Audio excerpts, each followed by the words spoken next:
Muhamedi alayhi salam kaloi në peripeci të ndryshme përderisa ishte në Mekë. Dhe Allahu i madhruar e obligoi robin e tij bashkërisht me Ebu Bekrin të shpërngulen prej Mekës në Medine. Dhe Mekasit doshin një herë përgjithmonë të kur talisen nga Muhamedi dhe nga feja e tij, nga Islami. Dhe përhapën anën mban Mekës që kush e sjell Muhamedin alayhi salam të gjallë apo të vdekur, do të ketë shpërblime të majme të mëdhaja. E Suraka i këndellur nga këto premtime të mëdhaja që i bëshin Mekasit, ai u vu pas Muhamedit alayhi salam me kalin e tij, përderisa e pa Muhamedin alayhi salam dhe Ebu Bekrin, ai e nxori harkun e tij dhe me shigjet dëshiroi që ta qelloje të dashurin Allahut dhe Ebu Bekrin. Dhe në momentin që e bëri këtë gjë, këmbët e Surakas sharuan në tokë, në rër. Ki 3 herë radhës ju mundua që ta marrë atë premtim ose ato shpërblime të mëdhaja që i kishin premtuar Mekasit, por ja që një gjë të tillë nuk e arriti ta bëje.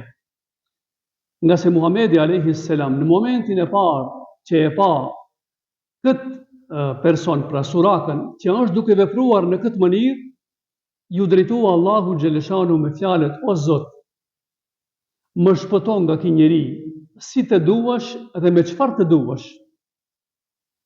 Suraka, kur e kuptoi se ky është i mbrojtur i Allahut, u afrua ke Muhamedi alayhi salam dhe i tha: o Muhammed, tash jam i bindur se je i mbrojtur nga Zoti xhaleshanu.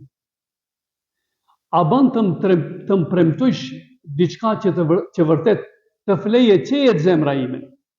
Nga se në momentin që do realizojsha dëshirën që e kisha, duke të sjell trupin tënd tek Mekasit, do të merresh shpërblime të mëdhaja. A bën të më premtojsh diçka?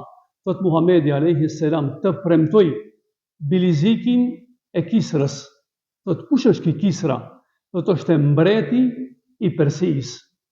Suraka përzditi dëshiron nga Muhamedi alayhi salam dhe Ebu Bekri që ky premtim të jetë i regjistruar dikundi. Dhe thot, a ka mundësi që këtë premtim ma regjistrojsh në fletore ose në flet, ose dikundi në teshat tuaja? Muhamedi alayhi salam e kërkon nga Ebu Bekri që ta shënoje këtë premtim, edhe kalon kohë. Muhamedi alayhi salam vdes dhe shkon në botën tjetër, vin në pushtet Omeri radiallahu anhu, dhe në kohën e tij Persia bie në dorë të muslimanëve, dhe të gjithë pasurinë e mbretit të Kisras muslimanët e sjellin në Medine. Dhe duke e ndajtur pasurinë tek të gjithë muslimanët të cilët ishin në Medine, Omeri radiallahu anhu ngjitet në minber dhe me lot në sithët ku është Suraka.